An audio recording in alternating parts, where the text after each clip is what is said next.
Hey guys, Justa guy here with another tips video. Today we're going to be talking about iron farms, specifically iron farms in 1.14.3. There's been a lot of changes. These ones seem to be a little more stable and a lot of people are building farms. I'm not going to exactly show step by step how to build it because I think it's pretty simple and there's a lot of good videos out there already. I am, however, going to cover some little tips and tricks. I mean, the basics are you want 3 villagers, 3 workstations, and 3 beds within sight of a zombie to be scared. They have to work and sleep at least once per day. Other than that, it's profit. The spawning radius is, as far as I know, 16 blocks out horizontally in any direction, 7 blocks down, and then 8 blocks up. Golem can spawn normal blocks. Any solid block really they'll spawn on. They won't spawn on transparent blocks like glass or half slabs, redstone, stuff like that. Alright guys, so here's the first little tip. Walls, really important for a farm. You want to use glass panes, right? Golems will spawn anywhere there's a 1 block by 1 by 1 block and a 3 block high. They'll spawn even if like partially in a wall or their head in a block. As long as there's one spot they'll spawn, they don't care if there's a block like right here, they'll suffocate and die. So you want the glass panes so that they have a little bit of space to still walk and move, and then they'll eventually fall out. Fences in theory could work, but it's a little hard to test. That's why I built this big place to get a little bit more chances. It's such a rare thing.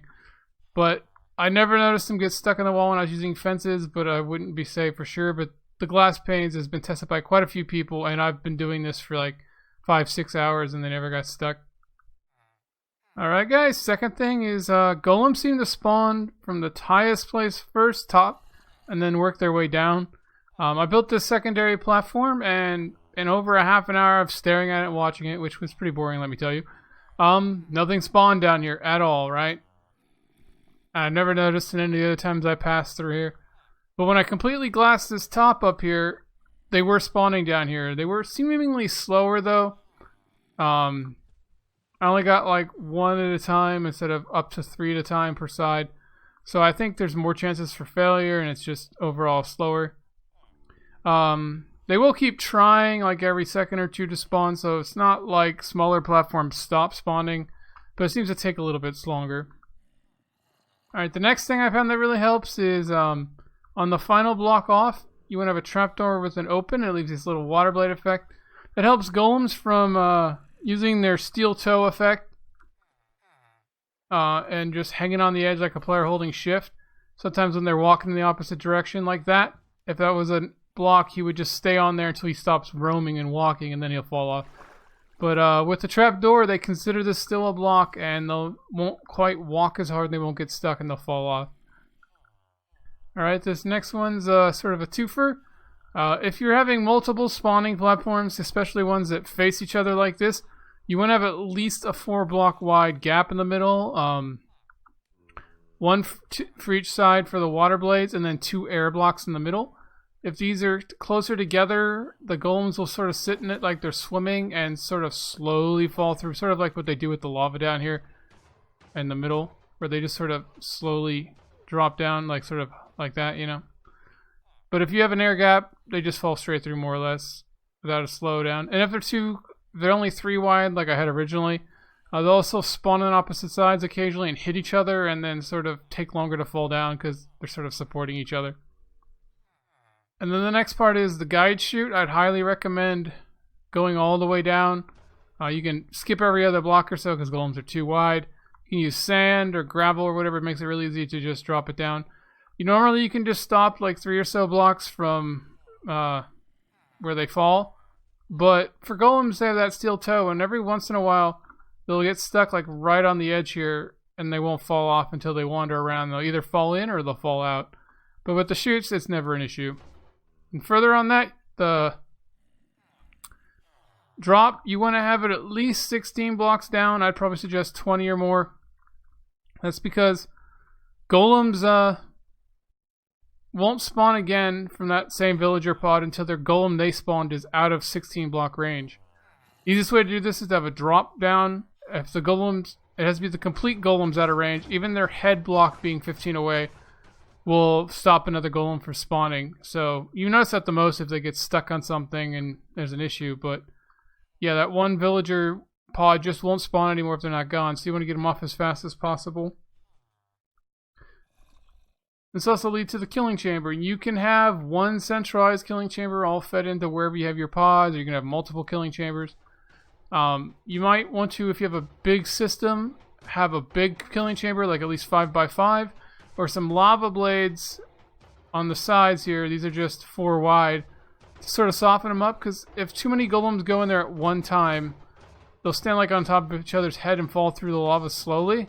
And they'll sort of get stacked up, and the golems at the top will die, and their items will burn up because they didn't fall all the way through before they died. Alright, the next big tip is something you see a lot of problems with a lot of people's iron farms is you want to give your villagers multiple times per day to try to sleep or work. They only have to do it once, but if it fails for some reason, the golem or the villager runs around like an idiot and can't find their bed, or there's, a weather storm or something that stops your daylight sensor, you're screwed. So hooking your daylight sensor up to a little hopper clock that's set to like 18 items, which is about every 10 seconds, and let it pulse a couple times might be a nice option. Or I just have it running all the time as a hopper clock, and that seems to be okay. The rates are probably a little worse, but not having to mess with the daylight sensor, having to have sky access, and also have to worrying about the weather is just a nice trade-off. And it's really reliable. I've never had these guys mess up, never had them fail to work or sleep and stop spawning. And I've heard a lot of people complaining about the daylight sensors, like they failed to work for a day, so they basically do nothing for a full full Minecraft day. Next, big question in a lot of people's minds is platform size. Does it matter? And the answer is yes, but not a lot. Like I said, you get multiple spawns at the exact same time way more often if it's a big platform. Like I'll get 3 on both sides sometimes. Usually it's 5, but sometimes I get a full 6. The smaller platforms, I only got 1, maybe 2 at a time, and almost never 3. And it just seemed to take longer. So it seems like the smaller platforms, especially when I had just this one on the bottom, you just have a lot more failures, a lot more repeat tries, and just completely out of sync. The bigger platforms, it seems like every 30 seconds when they can spawn, they will spawn. But the other problem with the big platforms is it takes a little longer for them to get off. It can take like up to 6 seconds or so if they fight the current a lot. So I would possibly suggest never having it more than 8 wide before you have a water drop to get them off if you can help it. That might lead to a lot more piping and killing chambers though, depending on what you want to do if you have multiple pods. And shared spawning space doesn't matter. Each villager needs to be about 10 blocks or 10 to 12 blocks from the other ones, each pod. I believe it's 10, I've heard, but I would suggest 12 just to be sure, or maybe 11. Because I'm not sure if it's from where they're standing, where their workstation is, or the bed. So like the exact point of, village center or whatever is, I'm not sure. So, but yeah, all these guys can be on the same platform and they won't, hurt the spawn rates of each other. Even if it spawns way over here, that one will still spawn. So in theory, you could have a big 16 by 16 square with the villager pods in each corner, and it would still all work. It'd be great. It'd be a big platform for all of them. It wouldn't hurt them. And our last little tip is the zombies. Big thing about them is you want zombies to be on a glass block so it's not spawnable. So no other monsters can spawn in there and cause trouble. You don't have to worry about a little baby zombie getting there so it can get out. You don't have to also worry about the golem himself actually spawning on there for whatever reason, because they will spawn on that 1x1 square and suffocate and die. I used to have an iron block on there. The other thing is you want to have a repeater powered if you can help it, or just have a really good pulse in general, because if this ticks too fast, the piston will push up and the zombie will get stuck in the glass on his lower half and he'll be too short to work for the thing. They'll be scared all the time. So just having a repeater set to no tick seems to help. Here's a little bonus one I forgot to mention earlier. On the chute, you want to recess out one. Otherwise, the glass panes work against you. and the golems will be on the side riding forward and then get stuck, and they'll stay here until they eventually wander path in and walk off the edge, but it just slows everything down. So you want to make sure your drop chutes are one further back on the edges to not get stuck with the glass panes.